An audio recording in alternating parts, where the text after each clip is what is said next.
كذا فليجل الخطب وليفدح الأمر، فليس لعين لم يفض ماؤها عذر. مضى طاهر الأثواب لم تبق روضة، غداة ثوى إلا اشتهت أنها قبر. عليك سلام الله وقفا فإنني رأيت الكريم الحر ليس له عمر.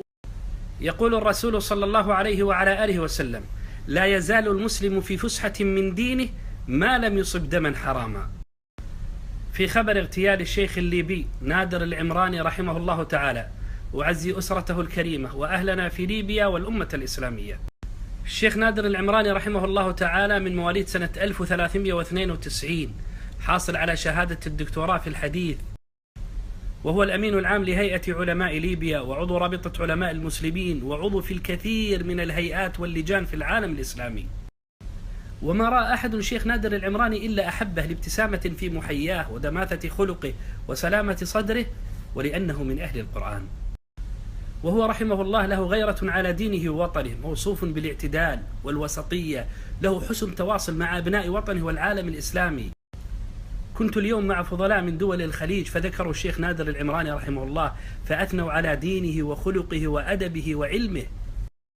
وكان من أعظم مشاريع الشيخ نادر العمراني رحمه الله اجتماع أهل بلده وحقن دماء المسلمين والابتعاد عن الفرقة والقتال.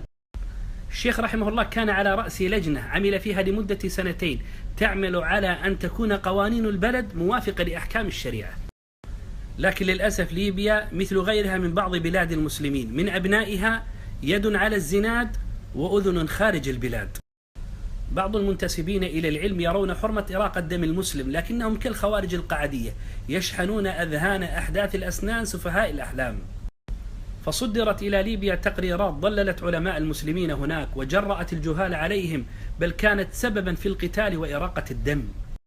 وقد تصدى الشيخ نادر العمراني رحمه الله تعالى علنا لهذه الفكرة المنحرفة، وكان كثيرا ما يحذر أهل ليبيا منهم.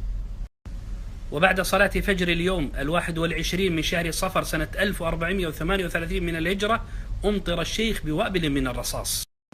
من قتله زعم أنه يتقرب به إلى الله. قال ابن تيمية: وما أكثر ما تفعل النفس ما تهواه ظنة أنها تفعله طاعة لله. إلى أم العزيزة والدة الشيخ نادر وإلى أسرته الكريمة: أبشروا بخير فإن محبته قد بلغت الآفاق رحمه الله. وأسأل الله عز وجل أن يجمع أهل ليبيا على كلمة سواء، وأن يحقن دماءهم، وأن تعود كما كانت بلد أمن وأمان.